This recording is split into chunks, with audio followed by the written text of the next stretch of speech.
하나님 말씀은 사도행전 13장 1절에서 12절입니다. 사도행전 13장 1절입니다. 안디옥 교회에 선지자들과 교사들이 있었는데 그들은 곧 바나바와 니게르라고 불리는 시므온과 구레네 사람 루기오와 분봉왕 헤롯과 함께 양육되었던 마나엔과 사울이었다. 그들이 주께 예배하며 금식할 때에 성령께서 말씀하시기를 내가 그들을 불러 시키는 일을 위하여 바나바와 사울을 따로 세우라 하시니 그들이 금식하고 기도하며 그들에게 안수하여 떠나보냈다. 그들이 성령의 보내심을 받아 실루기아에 내려가 거기에서 배를 타고 키프로스로 떠났다. 그들이 살라미에 이르러 하나님의 말씀을 유대인의 회당들에서 전하였는데 요한을 수종자로 두었다. 온 섬을 두루 다니다가 파포스에 이르러 어떤 마술사를 만났는데 그는 바예수라고 하는 유대인 거짓 선지자였다. 그가 지혜 있는 사람인 총독 서기오 바울과 함께 있었다. 그런데 이 총독이 바나바와 사울을 불러 하나님의 말씀을 듣고자 하였다. 이름을 번역하면 엘루마라고 하는 마술사가 그들을 대적하여 총독이 믿지 못하게 하려고 애썼다. 바울이라고도 하는 사울이 성령으로 충만하여 그를 주목하여 보고 말하였다. 온갖 속임수와 온갖 악행으로 가득한 마귀의 자식아, 모든 의의 원수야. 내가 주님의 곧은 길을 굳게 하는 짓을 그치지 못하겠느냐. 보아라, 이제 주님의 손이 내 위에 있으니 내가 맹인이 되어 얼마 동안 해를 보지 못할 것이다. 그러자 즉시 안개와 어둠이 그를 덮어서 그가 주변을 더듬으며 인도할 자를 찾았다. 그때 총독이 그 일어난 일을 보고 믿었으며 주님의 교훈에 놀랐다. 12절까지 봉독했습니다. 이 시간 증거할 말씀의 제목은 안디옥 교회의 특징과 바예수가 맹인이 됨.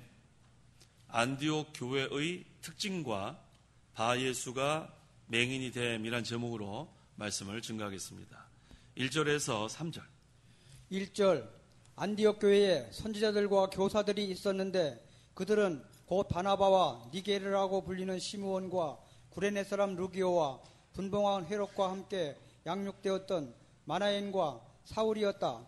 그들이 주께 예배하며 금식할 때에 성령께서 말씀하시기를 내가 그들을 불러 시키는 일을 위하여 바나바와 사울을 따로 세우라 하시니 그들이 금식하고 기도하며 그들에게 안수하여 떠나보냈다.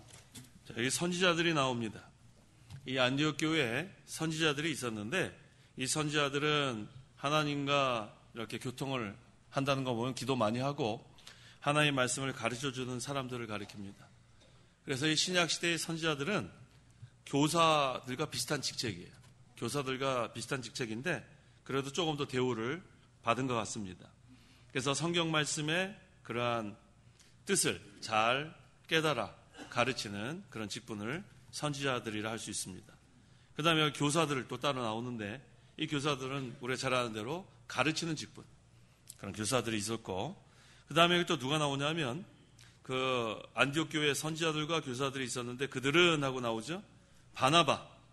우리 바나바는 예루살렘에서 안디옥 교회에 파송한 그런 사람 우리 잘 알고 있습니다. 그 다음에 또 누가 나오죠? 니게르라고 불리는 시므온. 이 니게르라는 말이 좋은 말이 아니에요. 요새 그 흑인들을 좀 이렇게 함부로 부르는 사람들이 많이 있죠. 근데 이 니게르가 흑인이란 뜻이에요. 그래서 우리가 미국에서도 이 흑인을 이렇게 부를 때 함부로 그렇게 부르면 안 돼요. 그래서 요즘은 어떻게 공식적으로 부르냐면 아프리칸 아메리칸 그렇게 부릅니다.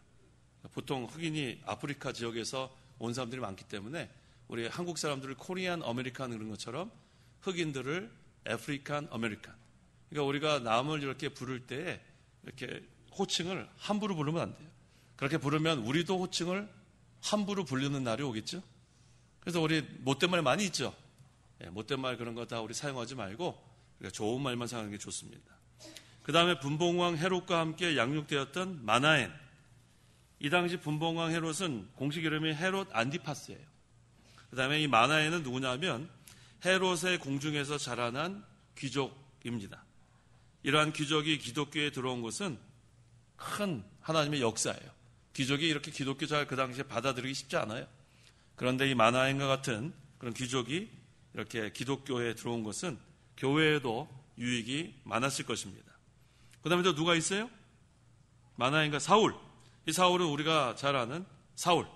그래서 사울과 같은 훌륭한 교사가 이 안디옥 교회에 있었다는 것은 참 큰 은혜입니다. 자, 그렇다면 이 안디옥 교회의 특징이 무엇인가?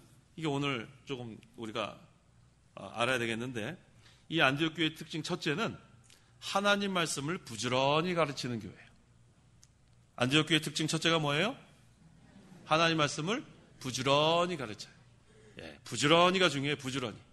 하나님 말씀을 안 가르치는 데가 어디 있어요? 안 가르치는 데가 없죠, 교회에. 그런데 부지런히 가르쳤어요. 그래서 이 바나바와 사울이 1년간 집중적으로 성령을 가르쳤다고 했죠. 사도행전 11장 25절 26절.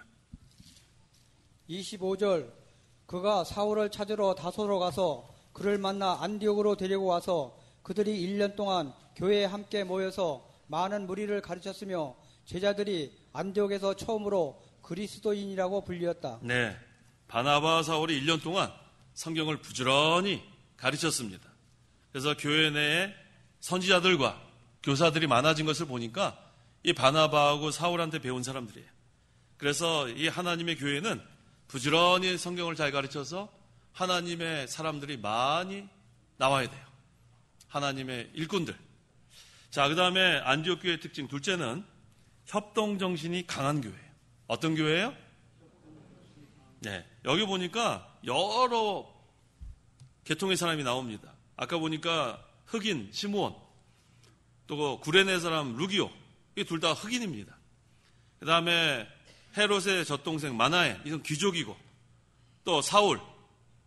뭐 이것을 보니까 이 안디옥 교회는 인종차별 없었어요. 뭐가 없었어요? 인종차별 없었어요. 인종차별하는 거고 좋은 거 아니에요. 하나님께서 다 쓸모가 있어서 백인, 그 다음에 흑인, 황인 이렇게 만든 거지 뭘 그걸 뭐 누가 더 뭐 어쩌다 그렇게 비하하거나 그러면 안 됩니다. 그 다음에는 민족 차별이 없었어요. 우리 신약 시대에는 유대인이나 이방인이나 차별이 없다고 했어요. 하나님께서 차별이 없다 그러는데 우리가 차별하면 되겠어요? 그래서 인종 차별 없고 민족 차별 없고 귀천, 귀족이나 또 천민이나 그 차별이 있으면 안 돼요. 우리 옛날에는 그런 것들이 좀 차별이 많았죠? 왜 그렇게 차별이 많았어요, 옛날에는? 네? 그게 왜 생긴 거예요? 양반하고 천한 사람. 왜 그런 거예요? 예. 예. 그것도 있고, 또 유교의 그런 영향을 또 많이 받았죠. 유교에. 그래서 우리 옛날에는 그 굶어도 에헴 하면서 글 읽는 사람들. 속은 배가 꼬르륵 하면서도 양반이라고 그런 사람도 있고. 근데 그런 사람들 보면은 건강하지 못했어요. 배고프면 가서 일해서 먹을 생각하지 뭐 에헴 하면서 막 이러고 다니고. 저 뒷짐 지고 다니는 사람 꼴 보기 싫어요. 이러고 다니는 사람들. 왜 뒷짐을 지고 다녀요? 똑바로 다니지. 똑바로. 그렇죠? 양반들 이러고 다닌다고요. 가슴 피고. 근데 옛날에 보면은 천한 사람들이 더 건강했어요. 왜 건강했을 것 같아요? 열심히 일했어요. 열심히 일하고, 그 다음에 또 양반들은 쌀밥만 먹는데 이 사람들은 보리밥을, 방구도 잘 나오고. 그래가지고 건강하게 이 천한 그런 민족이 있는 사람들이 그렇게 했다고. 자, 이거 보면은 그러한, 이전에는 그러한 시대가 있었지만 오늘날은 그러면 안 되는 거예요. 그래서 귀천에 차별이 없고, 그 다음에 노소, 나이 들고 젊은 사람 차별이 없고, 유무식, 공부 많이 했느냐 공부하지 못했느냐 차별이 없고, 그 다음에 빈부, 부자나 가난한 사람이나 차별이 없고. 그래서 이 협동정신이 강한 교회가 되려면 이런 것을 차별하면 안 됩니다. 차별하게 되면 그 다음에 그룹 계층이 생겨요. 수준에 맞는 사람끼리. 그래서 이 예배당에 들어오면은 그러한 차별을 하지 않아야 협동정신이 강한 교회로 세워져 나갈 수 있습니다. 그래야 이것이 바로 그리스도 안에서 하나가 되는 그런 원동력이 됩니다. 자, 안디옥 교회의 특징 셋째는 하나님께 예배하는 교회예요. 셋째가 뭐예요? 하나님께 예배하는 교회. 그 사도행전 13장 2절. 2절. 그들이 주께 예배하며 네, 그들이 주께 예배하며. 교회에서 가장 중요한 게 예배하는 거예요. 우리 지금도 하나님께 예배하는 거죠. 그래서 교회는 첫째로 예배 중심 교회가 돼야 합니다. 예배 중심. 그래서 여기는 사람들의 그냥 모임이 아니라 부르심을 받은 자들의 모임입니다. 교회 에클레시아의 뜻이 부르심을 받은 자들의 모임이란 뜻이에요. 근데 왜 하나님께서 우리를 부르셨는가? 하나님께 뭐 하라고? 예배하라고 부르신 거예요. 그래서 이 안디옥 교회는 주께 예배하는 교회. 자, 네 번째 안디옥 교회의 특징은 기도하는 교회입니다. 네 번째가 뭐예요? 기도하는 교회. 그래서 사도행전 13장 2절에 금식할 때라고 했어요. 간절히 기도한 것을 여기서 볼 수 있어요. 그래서 이 교회가 기도하는 교회는 어떤 세력도 흔들지 못합니다. 온 성도가 마음을 다해서 합심해서 기도하는 그 교회는 사탄의 세력도 흔들지 못하고 그 어떠한 세력도 흔들지 못해요. 근데 기도하지 않으면 여러 가지 시험거리가 생기는 거예요. 우리는 개인적으로도 기도하지 않으면 마귀를 이길 재간이 없습니다. 가정적으로도 기도하지 않으면 마귀를 이길 재간이 없어요.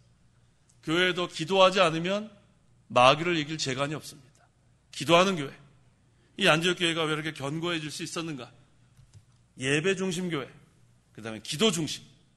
그런 교회가 되면 흔들 수가 없어요. 그 다음에 안디옥 교회의 특징 다섯째는 성령의 감동과 인도를 잘 받는 교회예요. 어떤 교회예요? 성령의 감동과 인도를 잘 받는 교회. 한번 보세요. 사도행전 13장 2절 하반절 성령께서부터. 성령께서 말씀하시기를 내가 그들을 불러 시키는 일을 위하여 바나바와 사울을 따로 세우라 하시니. 성령께서 말씀하시기를 라고 했죠. 내가 그들을 불러. 그러니까 성령이 인도하시는 거예요. 그러니까 교회는 사람이 모여서 물론 의논하고 계획을 세우지만 그 모임을 성령께서 주장할 수 있도록 해야 돼요. 그래서 이 교회는 인본주의가 되면 안 됩니다.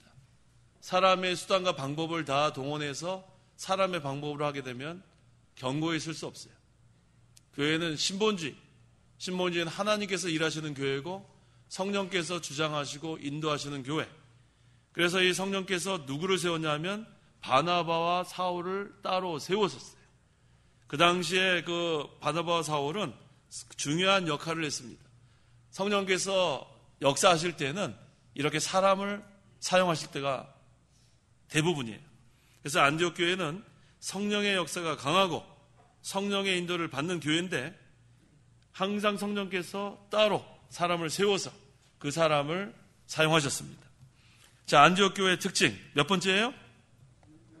여섯 번째, 선교하는 교회예요. 어떤 교회예요? 사도행전 13장 3절. 3절. 그들이 금식하고 기도하며 그들에게 안수하여 떠나보냈다. 네, 기도하며 그 다음에 그들에게 안수하여 떠나보냈다. 선교사 파송하는 거예요.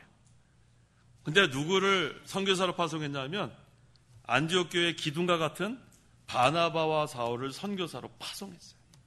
놀라운 일이죠. 계속해서 그곳에 머물게 한 게 아니라 1년 동안은 집중적으로 많은 그 시간을 부지런히 성경을 가르치게 하고 그 다음에 선지자들과 교사들을 만들고 그 다음에 바나바와 사울은 선교사로 파송했어요. 이거 대단한 일입니다. 그들이 거기서 있어서 더 일을 했으면 그 안디옥 교회 입장에서는 더 좋겠죠. 하지만 기둥과 같은 바나바와 사울을 선교사로 파송한 교회가 안디옥 교회예요. 그래서 하나님의 복음이 그렇게 널리 퍼져나갈 수 있었습니다. 그래서 안디옥 교회는 금식하고 기도하며 또 그들에게 안수하여 선교사로 파송했고, 그래서 세계 선교의 시작이 바로 안디옥 교회예요. 세계 선교의 시작이 어디예요? 안디옥 교회. 그래서 우리가 선교 이렇게 에 대해서 공부할 때 안디옥 교회에 대해서 이렇게 연구하는 분들도 있어요. 세계 선교의 본거지 모교회가 바로 안디옥 교회입니다. 그래서 이 교회는 점점 확장돼 나가는 것이 성경적이에요. 점점 확장돼 나가는 것. 그래서 생명에 있는 것은 자라난다고 했죠. 생명이 있는 교회는 확장되어 나갑니다. 자, 그래서 그들이 어떻게 했는가 보겠습니다. 4절. 4절 그들이 성령의 보내심을 받아 실루기아에 내려가 거기에서 배를 타고 키프로스로 떠났다. 네, 이제는 성령의 보내심을 받아라고 했죠. 우리가 파송할 때는 사람의 생각대로 하는 게 아니라 성령의 보내심을 받아 바나바와 사울은 성령의 인도를 받아 항상 일했어요. 머물라 하는 곳에 머물고 떠나라 하는 곳에 떠나서 하나님께서 인도하시는 대로만 순종했습니다. 그래서 앞으로 우리가 교회 일을 할 때나 우리가 모든 일을 할 때 하나님이 인도하시는 대로만 하면 실패하지 않습니다. 하나님의 인도를 받아야 돼요. 아무리 우리가 계획을 잘 세우고 철두철미하게 뭐 다 해도 하나님이 인도하지 않으면 실패합니다. 그래서 하나님께서 우리를 어떻게 인도하시는가, 이 안디옥 교회처럼 금식하고 기도하며 라고 했죠. 그것은 항상 하나님의 뜻을 찾겠다는 거예요. 기도하는 생활. 그렇게 할 때에 여기 뭐라고 했습니까? 그들이 성령의 보내심을 받아 실루기아에 내려가 거기에서 배를 타고 키프로스로 떠났다라고 했어요. 이 실루기아는 항구예요. 그 안디옥에서 한 25km 떨어져 있는 항구. 그 다음에 키프로스는 섬입니다. 이 키프로스가 누구 고향이냐 하면 바나바의 고향이에요. 그 다음에 5절. 5절 그들이 살라미에 이르러 하나님의 말씀을 유대인의 회당들에서 전하였는데 요한을 수종자로 두었다. 네, 살라미는 키프로스 동쪽에 있는 항구 도시입니다. 이 살라미에 이르러 하나님 말씀을 어디에서 전했다고 했어요? 유대인의 회당에서 전했어요. 담대해졌어요. 이제 바울과 사울이 가는 곳마다 유대인들이 많아집니다. 그러니까 이제는 유대인들이 모이는 회당에서 복음을 전할 수 있는 기회가 있었어요. 그래서 바울과 사울은 가는 곳마다 먼저 유대인들에게 전도하고 그 다음에는 또 이방인에게도 전도했습니다. 그래서 이스라엘 집이 잃어버린 양에게로 가라는 주님의 말씀이 있었죠. 마태복음 10장 5절 6절. 5절 예수께서 이 열두를 보내시며 그들에게 명령하여 말씀하셨다. 이방인들의 길로 가지 말고 사마리아인들의 성에도 들어가지 마라. 오히려 이스라엘 집에 잃어버린 양들에게 가라. 네, 이스라엘 집에 잃어버린 양들에게 가라. 자, 잃어버린 양은 유대인 가운데도 있고 또 이방인 가운데도 있습니다. 그럼 한국 사람 중에도 있을까요, 없을까요? 있어요, 없어요? 있어요. 그러면 잃어버린 양들에게 가야 되겠어요, 안 가야 되겠어요? 가야죠. 지금은 말세의 마지막이라고 우리 할 수 있어요. 말세는 언제부터 언제까지가 말세입니까? 예수님 초림부터 재림까지가 말세예요. 근데 지금은 말세 중에서도 재림에 가까운 시대이기 때문에 말세 지말이란 말을 많이 씁니다. 그래서 지금 말세 지말에는 도대체 어떤 일이 언제 터질지 알 수가 없어요. 하나님께서 모든 것을 바람을 딱 지금 붙잡고 계시는데 이거 놓으면 그냥 어디서 전쟁이 터질지, 어디서 미사일이 날라올지, 어디서 무슨 지진이 날지 전혀 예상할 수 없습니다. 하나님 붙잡고 계시니까 지금 편안한 거예요. 근데 이것을 뭐라고 하냐면 잠시고요라 하시죠. 잠시고요. 잠시고요. 이때 우리가 마지막 때에 힘을 다해서 전도해야 합니다. 잃어버린 양들을 찾아가야 돼요. 지금 마지막 때인 줄 알아야 돼요. 편안하게 그저 잘 먹고 잘 살고 그럴 시대가 아닙니다. 이 마지막 때에는 힘을 다 기울여서 잃어버린 양들 우리 가서 전도해야 돼요. 그 다음에 여기 요한을 수종자로 두었다고 했죠. 5절에 나왔어요? 예, 요한을 수종자로 두었다. 이 요한이 바로 마가 요한이에요. 마가 요한. 6절에서 7절. 6절 온 섬을 두루 다니다가 살라미에 이르러 어떤 마술사를 만났는데 그는 바에수라고 하는 유대인 거짓 선지자였다. 그가 지혜 있는 사람인 총독 서기오 바울과 함께 있었다. 그런데 이 총독이 바나바와 사울을 불러 하나님의 말씀을 듣고자 하였다. 예, 온 섬을 두루 다녔다고 했는데 아까 그 섬 이름이 뭐였죠? 키프로스. 예, 그러니까 키프로스 그 섬을 두루 다녔는데 거기에 우리 파포스라 그랬는데 옛날 성경엔 바보라고 나오죠. 예, 그 바보를 말하는 거예요. 파포스. 다메섹이라는 곳에 이르러 유대인 거짓 선지자 바예수를 만났습니다. 이 바예수 이름이 참 재밌어요. 바예수의 뜻이 뭐냐면 예수의 아들이라는 뜻이에요. 이름도 잘 지었어요, 자기가. 신의 아들이라는 뜻이에요, 신의 아들. 이 이름은 다른 사람을 미혹시키기에 아주 딱 적당하죠. 나는 예수의 아들이다. 나는 신의 아들이다. 벌써 이름부터가 지금 사람들을 미혹하게 생겼습니다. 키프로스에 서기오 바울이라고 하는 총독이 있었는데 그는 바예수를 선지자로 알고 친하게 지냈습니다. 그런데 그 총독은 지혜 있는 사람이니까 이제 바나바와 바울이 그 지방에 와서 전도하는 것을 알고 이제는 그들을 불러서 하나님의 말씀을 듣고자 했습니다. 그래서 지혜 있는 사람은 진리를 배우려고 하는 거예요. 어리석은 자들은 진리를 곁에 두고도 멀리하지만 지혜로운 자는 진리를 듣고자 합니다. 8절 이름을 번역하면 엘루마라고 하는 마술사가 그들을 대적하여 총독이 믿지 못하게 하려고 애썼다. 자, 그런데 방해꾼이 생겼어요. 그 방해꾼이 누구냐면 엘루마예요. 마술사. 바나바와 바울을 대적해서 총독이 믿지 못하게 하려고 방해를 했습니다. 왜? 총독이 지금 누구랑 친해요? 이 거짓된 사람하고 친하잖아요. 근데 바나바하고 이제 바울이 그 사람 잘못됐다. 옳은 진리를 알려주면 자기의 거짓이 다 드러나고 그 다음에 이제 총독으로부터 대접을 못 받게 되니까 이제는 이 바나바와 바울을 이렇게 가까이 하지 못하도록 방해를 했습니다. 그래서 여러 가지 수단을 썼겠죠. 자, 이게 문제예요. 지금 바나바와 바울이 총독을 만나야 될까요? 안 만나야 될까요? 만나야죠. 이 총독을 만나게 되면 그것은 상당히 큰 영향력을 끼치기 때문에 이 전도하는데 유익한 건데, 그 다음에 이 바예수, 이 마술사, 엘루마라는 마술사는 지금 마귀의 종이잖아요. 그렇죠? 거짓된 마술사니까. 그러니까 지금 한 사람이라도 예수님을 믿게 되면 마귀 편에서 예수님 쪽으로 넘어오는 거예요.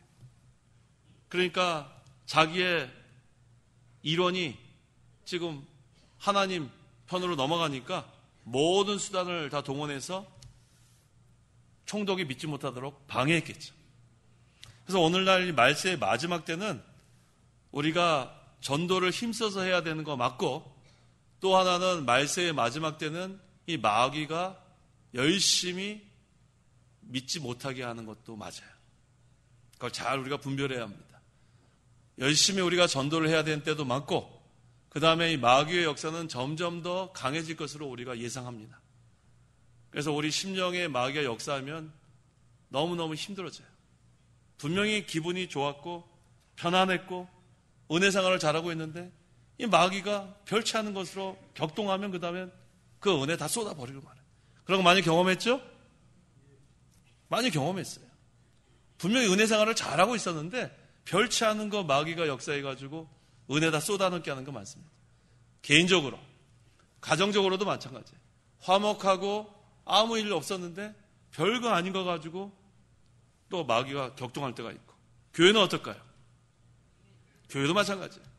교회도 편안한 교회가 이 마귀가 또 격동하고 역사하면은 편안했던 그 교회가 은혜 생활에서 또 떠나는 그런 경우가 비일비재합니다. 이 마지막 때는 이 마귀가 자기의 남은 때가 얼마 없는 줄 알고 상당히 열심히 일할 것으로 우리가 예상해야 돼요. 좀 있으면 가둬야 되잖아요. 그러니까 자기가 지금 활동할 수 있을 때 지금 열심히 지금 역사하고 있는 줄 알아요. 그래서 우리가 정말로 기도할 때입니다. 기도 많이 하세요. 기도하지 않으면 이 마귀 역사 어떻게 감당하겠어요? 분명히 지금 이 엘루마라는 이 바예수, 이 마술사는 마귀 자식일까요? 아닐까요? 거기 뒤에 나오잖아요. 마귀 자식 안 나와요?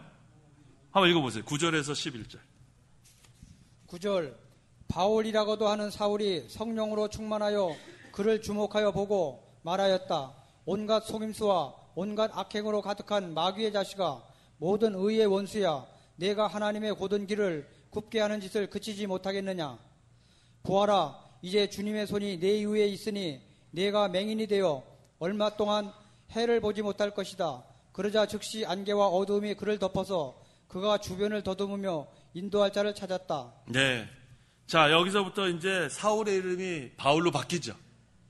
지금까지 우리 바나바와 사울 이렇게 불렀죠? 근데 여기 9절부터는 뭐라고 했어요? 바울이라고도 하는 사울의 연걸 보니까 이제는 사울의 이름이 바울로 불려지기 시작하는 거예요. 근데 참 재밌는 것은 이 바울의 뜻이 작다는 뜻이에요. 작다. 보통 사람은 보통 이름을 개명하는 분들이 있죠. 개명하는 게 뭐냐면은 자기 이름에 마음에 안 드는 거예요. 옛날에는 우리 재밌는 이름들이 많았어요. 뭐 개똥이, 또 뭐 있었어요? 네? 마당새? 마당새라는 이름도 있어요? 네, 마당새. 처음 들어봤네요. 하여튼 이름을 막 이렇게 했는데 나중에 이렇게 보니까 이름이 너무 마음에 안 드는 거예요. 개똥이가 뭐야? 그래가지고 멋있는 이름으로 다 바꾸죠? 개똥이를 더 나쁜 이름으로 바꾼 사람은 없단 말이에요. 그런데 이 바울은 달랐어요. 바울은 여기 보니까 이 작다는 뜻이에요. 작은 자라요, 작은 자. 참, 이걸 보면은 보통은 큰 자가 되길 원하는데 바울은 일부러 자기 이름을 작은 자로 고쳤어요. 이걸 우리가 배울 필요가 있습니다. 바울은 하나님의 은혜가 너무 감사해요. 너무 감사하니까 가면 갈수록 더 낮아집니다. 가면 갈수록 자기가 보잘것없다는 것을 계속 고백해요. 나는 죄인 중에 괴수다. 나는 작은 자 중에 제일 작은 자다. 그러니까 이 사울이 바울로 이 이름 바꾼 거 봐도 알 수가 있지 않아요? 자, 우리는 이와 같이 해야 돼요. 계속해서 낮아지고 섬기는 자가 되고 그러면 하나님이 높여주시는 거예요. 내가 높아지려고 하면 하나님 끌어내리십니다. 이게 하나님 그렇게 하세요. 내가 높아지려고 하면 하나님 끌어내리세요. 그래서 높아지고자 하는 자는 낮아지고 낮고자 하는 자는 높아지고 이게 하나님의 역사예요. 그래서 우리는 이 사울이 바울이 된 것처럼 작은 자, 겸손한 자, 항상 우리가 낮아지고 섬기는 그런 자가 되면 자, 바울이 낮아졌어요? 하나님이 얼마나 높였습니까? 우리 사도 바울 하면 벌써 은혜가 충만하지 않아요? 사도 바울. 하나님이 그렇게 높여놓은 거예요. 이전에 사울은 다 지나가고 바울로서의 하나님의 일꾼으로 얼마나 많은 일을 했습니까? 그래서 이후부터는 계속해서 바울이라고 불렀습니다.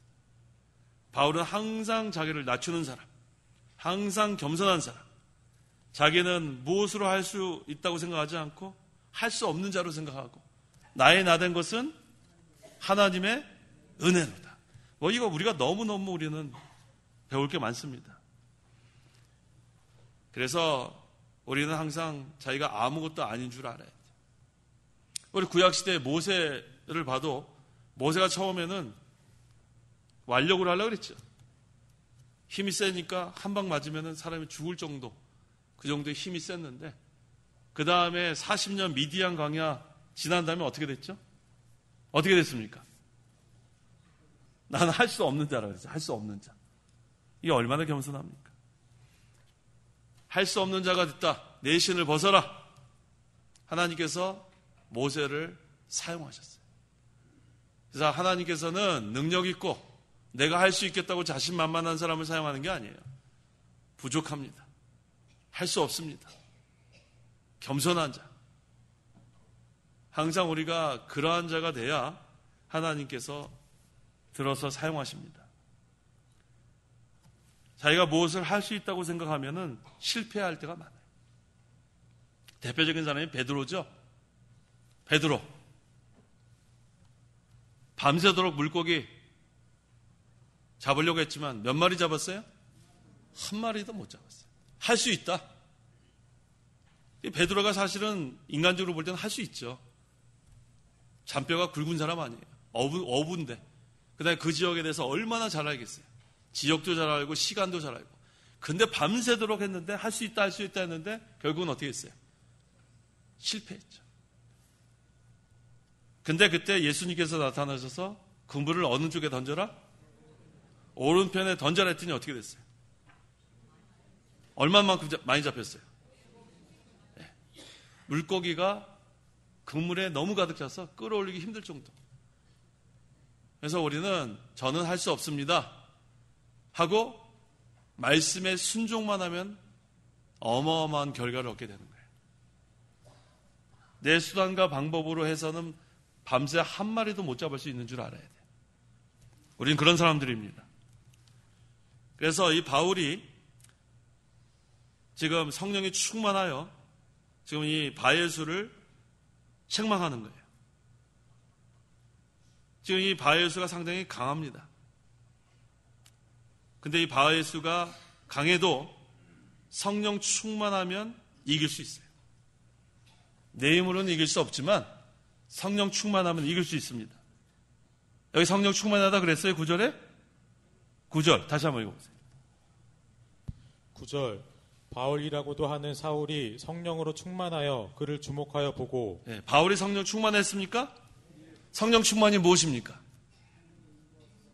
성령의 주장과 인도를 온전히 받는 거예요. 여기서 혈기와 혈기로 싸운 거 아니죠? 혈기와 혈기로 싸우면 둘 다 망합니다. 혈기와 혈기로 싸우면 둘 다 망. 이게 마귀의 전법이에요. 한 사람이 혈기 부리고 이쪽에 혈기 부려서 둘 다 격동해서 그다음 둘 다 망하게 하는 게 마귀의 전법이에요. 그럼 우리는 어떻게 하면 되는가? 한쪽에서 혈기로 나오면 바울은 지금 뭐가 충만했다고 했어요? 성령이 충만했다고 했습니다. 성령의 주장과 인도를 받으려면 기도해야 돼요. 그래서 우리가 한번 격동이 나면은 어떻게 해야 됩니까? 첫째, 한번 기도하면서 참아야 돼요. 그 다음에 또 올라오면 어떻게 해야 돼요? 또 기도하면서 또 참아요. 또 그 다음에 한번 올라올 때 어떻게 해요? 또 기도하면서 또 참아요. 그러다 보면 참는 거예요. 그래서 우리 야고보서의 성내기를 어떻게 하라 그랬어요? 더디하라. 노하기를 더디하라. 자, 어떻게 하면 된다고요? 첫째, 화가 막 머리끝까지 올라왔어요. 어떻게 해요? 뭘 기도하며 참아요? 일단 한번 소리 질러야지. 소리 질러! 그러면 안 돼요. 네, 소리 지르면 안 돼요. 소리 지르면 안 됩니다. 항상 마음을 또 눈을 감고 기도하는 거예요. 격동될 때는 눈을 감고 기도하고 참는 거예요. 근데도 또 화가 나요. 그럼 어떻게 해야 됩니까? 눈을 어떻게 하라고요? 눈을 감아요. 눈을 감으란 말이에요. 눈을 감으면 좀 참을 수 있어요. 그 다음에 또 기도하면서 또 참아요. 그 다음에 또 화가 나면 어떻게 해요? 또 눈을 감고 기도하며 참아요. 그러다 보면 화 안 내는 거예요. 그걸 자꾸 연습해야 돼요. 자꾸 연습하란 말이에요. 그 다음에 그 연습 자꾸 했더니 나중에 우라병이 걸리면 어떡하죠? 이거를 해야 되는데 그럼 소리 질러야 되잖아요. 어디 가서 질러요? 산에 가서 질러요. 산에 가서. 소리를 막 질르라고 말이에요. 막 질르란 말이에요. 그럼 지금 후련한 거예요. 소리는 어디 가서 질른다? 산에 가서 질른다. 우라병도 있으면 안 되잖아요. 우라병, 화병 있으면 안 되잖아요. 산에 가서 다 지르고 그 다음에 여기 와서 편안하게 또 화날 일 있으면 어떻게 해요? 눈을 감으려니까요. 눈을 감고 기도하며 참고 그래도 안 되면은 또 뭐 산에 올라가 또 눈을 감고 참고 한 3번은 눈을 감고 기도하며 참고 그 다음에 우라병 생기면 안 되니까 어디 가요? 산에 가서 마음껏 소리 지르란 말이에요. 후련합니다. 제가 해봤어요. 후련하더라고. 자, 우리는 그래서 항상 성령 충만해야 합니다. 성령의 주장과 인도를 받아서 우리가 항상 모든 것을 잘 행동에 옮겨야 돼요. 그래서 바울이 바예수에게 온갖 속임수와 온갖 악행으로 가득한 마귀의 자식아. 지금 벌써 마귀의 자식이라고 호칭한 거 보니까 이 마귀의 종류를 하는 거예요. 바예수. 그 다음에 또 누구의 원수야? 모든 의의 원수야. 이거 불의한 자는 틀림없습니다. 내가 주님의 고든 길을 굳게 하는 짓을 그치지 못하겠느냐. 책망하는 거예요. 예수 그리스도를 믿지 못하게 하거나 또 바른 진리를 받지 못하게 방해하는 자들은 책망해야 돼요. 하지 마라! 크게. 어디라고 왔느냐? 이렇게 책망을 하면은 깜짝 놀라요. 지금 바울이 아마 그렇게 했을 거예요. 조용조용 하지 않았을 거예요. 뭐라고 지금 호칭했습니까? 이 바예수를. 마귀의 자식아. 모든 의의 원수야. 얼마나 책망을 했는지 모릅니다. 자, 바울이 바에스에게 이제 주님의 손이 내 위에 있으니 내가 맹인이 되어 얼마 동안 해를 보지 못할 것이다. 자, 그렇게 되자 어떻게 됐습니까? 즉시 안개와 어둠이 그를 덮어서 그가 주변을 더듬으며 인도할 자를 찾았다. 맹인이 됐어요. 하나님이 이 바에스를 맹인되게 했습니다. 바에스가 왜 맹인이 됐어요? 하나님 복음을 반대하고 방해했기 때문에. 이게 무서운 일이죠. 맹인됩니다. 하나님의 복음을 방해하고 반대하면 맹인됐어요. 뭐 실제 맹인이 될 수도 있지만 영적 맹인이 돼요. 영적 맹인. 영적으로 분별하지 못하는 사람이 되고 말아요. 두 번째는 지금 이 총독이 믿어야 되는데 믿고자 하는 자를 믿지 못하게 하는 이 죄가 큰 거예요. 그래서 맹인이 된 거예요. 지금 이 바나바, 바울이 총독을 믿게 해야 되는데 그걸 방해하지 않았습니까? 세 번째는 하나님의 종을 반대했어요. 이 바나바와 바울은 지금 하나님의 종이에요. 근데 지금 이 바에스가 하나님의 종을 반대했습니다. 자, 이와 같이 세 가지 죄를 지어서 실제로 맹인이 될 수도 있지만 영적으로는 맹인이 된 거예요. 갈 길을 모르는 거예요. 여기서 한 가지 소망은 철저히 회개하는 것밖에 없어요. 철저히 회개하고 하나님께 돌아오면 하나님께서 눈을 밝혀주십니다. 회개하고 돌아오면 눈이 밝아지는 거예요. 이 바울도 이런 경험했죠? 바울이 했어요, 안 했어요? 이전에 했잖아요. 다메섹 도상에서 앞을 못 봤다고, 맹인이었다고, 또 영적 맹인이었다고. 하지만 철저히 회개하고 하나님께 돌아오니까 영의 눈도 밝아지고 육신의 눈도 고침받고 그 다음에 하나님의 복음을 위해서 얼마나 크게 쓰임받았습니까? 12절 그때 총독이 그 일어난 일을 보고 믿었으며 주님의 교훈에 놀랐다. 하나님께서 대적하는 자를 심판하는 것을 총독이 봤습니다. 그래서 결국은 믿었어요. 이게 큰 하나님의 역사예요. 총독이 믿었습니다. 총독이 믿었으니까 거기에 얼마나 기독교 복음 전도하는데 많은 도움이 됐겠습니까? 총독은 예수님께서 십자가에서 죽으셨다가 부활하신 것과 생명의 구주인 것을 믿은 거예요. 그래서 키프루스에서 총독이 예수님 믿은 것은 그 당시 큰 열매였습니다. 기도하시기 바랍니다.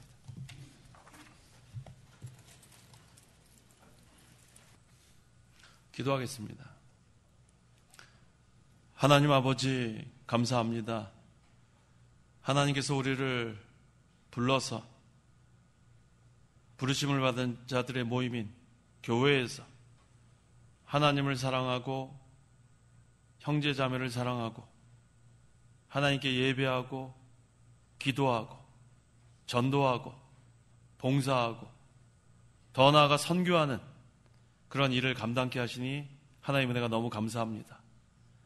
하나님의 교회는 하나님께서 주장하시고 하나님이 주인이시고 하나님이 인도하신 걸 믿습니다. 우리는 온전히 하나님의 말씀에 순종해서 하나님의 수종자들로 잘 쓰임받을 수 있도록 하나님 저희들을 사용하여 주시옵소서. 항상 성령 충만해서 성령의 주장과 인도를 잘 받는 그러한 가운데서 하나님의 뜻을 밝히 깨닫고 하나님이 기뻐하시는 그 구원 사역에 저희들을 다 참여할 수 있도록 역사하여 주시옵소서. 예수님의 이름으로 기도하옵나이다. 아멘.